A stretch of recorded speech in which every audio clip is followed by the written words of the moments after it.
Guys, അപ്പോൾ thumbnail കണ്ടപ്പോൾ തന്നെ നിങ്ങൾക്ക് മനസ്സിലായിട്ടുണ്ടാവുമല്ലോ ഞാൻ എന്ത് വീഡിയോ ആയിട്ടാണ് വന്നിരിക്കണതെന്ന്. അതെ, എന്നോട് കുറേ ആൾക്കാരായി ചോദിക്കണേ ഞാൻ എന്ത് കോഴ്സാണ് പഠിക്കണേ, ഞാൻ കൊച്ചിൻ എയർപോർട്ടിൽ വർക്ക് ചെയ്യാണോ, സിയാൽ അക്കാഡമിയിൽ എങ്ങനെയാണ് ജോയിൻ ചെയ്തതെന്നൊക്കെ അതൊക്കെ നിങ്ങൾക്ക് പറഞ്ഞു തരണ്ടേ. അപ്പോൾ ഈ വീഡിയോ ഫുള്ള് ഇരുന്ന് കണ്ടാൽ നിങ്ങൾക്ക് മനസ്സിലാവട്ടാ ഞാൻ എവിടെ പഠിക്കണേ, എന്താ ചെയ്യണേ, എന്തിനാണ് സിയാൽ അക്കാഡമിയിൽ പോയതെന്നൊക്കെ. ഫസ്റ്റ് ഓഫ് ഓൾ ഞാനൊരു ഡിഗ്രി ഫസ്റ്റ് ഇയർ സ്റ്റുഡൻ്റ് ആണ്.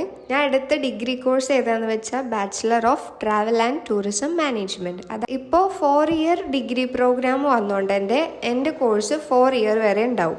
ആൻഡ് ഞാൻ ഈ ഡിഗ്രി ചെയ്യുന്നതിൻ്റെ കൂടെ തന്നെ ഞങ്ങളെ കോളേജിൽ അയാട്ട ആഡ് ഓൺ കോഴ്സ് ആയിട്ട് ചെയ്യാനുള്ള ഓപ്ഷൻ ഉണ്ട്.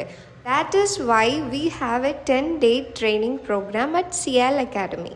ഈ കാണിക്കുന്ന വിഷ്വൽസൊക്കെ ഞാൻ ഫസ്റ്റ് ഡേ ഓഫ് ട്രെയിനിങ്ങിന് എടുത്തു വെച്ചതാണ്. ഫസ്റ്റത്തെ ഡേ തന്നെ നമുക്ക് ക്ലാസ്സിൽ ജസ്റ്റ് ഒരു ഇൻട്രൊഡക്ഷൻ പാർട്ടായിട്ടും ഒരു 12 മൊഡ്യൂൾസ് നമ്മൾ ഈ 10 ഡേയ്സിൻ്റെ ഉള്ളിൽ പഠിച്ച് കംപ്ലീറ്റ് ആക്കി 10th ഡേയിൽ നമ്മളൊരു എക്സാം എഴുതും. ആ എക്സാമിൽ നമുക്ക് കാനഡയിൽ നിന്നുള്ളൊരു സർട്ടിഫിക്കറ്റ് ആണ് നമുക്ക് ഇഷ്യൂ ചെയ്തു തരാം. 9:30 to 4 o'clock വരെ ഇരുന്ന് നമുക്ക് അവിടെ ഉണ്ടായിരുന്ന ഒരു ക്ലാസ് ടൈം. ഞാൻ പഠിക്കുന്ന കോളേജിനെ പറ്റി പറഞ്ഞു തരാം. ഞാൻ പഠിക്കുന്നത് നിർമ്മല ആർട്സ് ആൻഡ് സയൻസ് കോളേജിലാണ്, ചാലക്കുടി, തൃശ്ശൂർ ഡിസ്ട്രിക്റ്റിലാണ് വരുന്നത്. സെൽഫ് ഫിനാൻസ് കോളേജാണ്, കാലിക്കറ്റ് യൂണിവേഴ്സിറ്റിയുടെ അണ്ടറിലാണ് വരുന്നത്. ഡിസ്റ്റൻ്റ് ആയിട്ട് ഒന്നും ചെയ്യാൻ നമുക്ക് പറ്റൂല. പൊതുവേ ടൂറിസം ഒരു സിമ്പിൾ ഡിഗ്രി ആയതുകൊണ്ട് തന്നെ എല്ലാവരും പറയും ടൂറിസം എടുക്കണ്ട, ജോബ് കിട്ടൂല എന്നൊക്കെ. But apart from that tourism has so many benefits. ഇപ്പം അങ്ങനെ കിട്ടാതെ ഇരിക്കണമെന്നുണ്ടെങ്കിൽ തന്നെ അത് അവരുടെ സ്കില്ല് ഡെവലപ്പ് ചെയ്യായിട്ടാണ്. നമ്മൾ ടൂറിസം പഠിക്കാൻ വരുമ്പോൾ തന്നെ നമ്മൾ ഡെവലപ്പ് ചെയ്തെടുക്കേണ്ട ഒരു കാര്യമാണ് നമ്മുടെ സ്കില്ല്. ഈവൻ കമ്മ്യൂണിക്കേഷൻ മുതൽ കോൺഫിഡൻസ് വരെയുള്ള എല്ലാ സംഭവങ്ങളും നമ്മൾ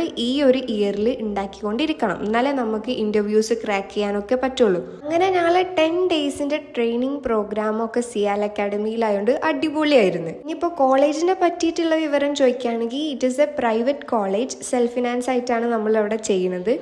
ഇപ്പോൾ നിങ്ങൾക്ക് പ്രൈവറ്റ് കോളേജ് ആയതുകൊണ്ട് തന്നെ അതിൻ്റെ സ്ട്രിക്റ്റും കാര്യങ്ങളൊക്കെ അറിയുണ്ടാവുമല്ലോ. അപ്പോൾ ആ ഒരു രീതിക്കുള്ള സ്ട്രിക്റ്റും കാര്യങ്ങളൊക്കെ ഉണ്ട്. പോരാത്തതിന് ഈ 10 ദിവസം നമുക്ക് ഈ പഠിപ്പ് മാത്രമല്ല ഉണ്ടായിരുന്നത്, എയർപോർട്ടിലേക്ക് വിസിറ്റ് ഉണ്ടായിരുന്നു, ഇൻ്റർനാഷണൽ ടെർമിനൽ, ഡൊമസ്റ്റിക് ടെർമിനൽ, പിന്നെ നമ്മളവിടെ എയർക്രാഫ്റ്റ് മെയിൻ്റനൻസ് നടക്കുന്ന ഏരിയ, അതേപോലെ തന്നെ കാർഗോ സെക്ഷൻ്റെ ഇമ്പോർട്ടിങ്ങും എക്സ്പോർട്ടിങ്ങും കാര്യങ്ങൾ കാണാനും ഒക്കെ വേണ്ടി പോയിരുന്നു. ഇനിയും എന്തെങ്കിലും ഡൗട്ട്സ് ഉണ്ടെങ്കിൽ കമൻറ്റ് സെക്ഷനിൽ ചോദിച്ചാൽ മതി. I will do it as A another video. And ഇനി വീഡിയോസൊക്കെ അപ്ലോഡ് ചെയ്യുമ്പോൾ കാണാൻ മറക്കരുത് കേട്ടോ. സോ സബ്സ്ക്രൈബ് ചെയ്യാനും ലൈക്ക് ചെയ്യാനും നിങ്ങളെ ഏവിയേഷൻ പഠിക്കാനും താല്പര്യമുള്ള ഫ്രണ്ട്സിനൊക്കെ ഷെയർ ചെയ്ത് കൊടുക്കാനും മറക്കരുത് കേട്ടോ. Until then, bye bye.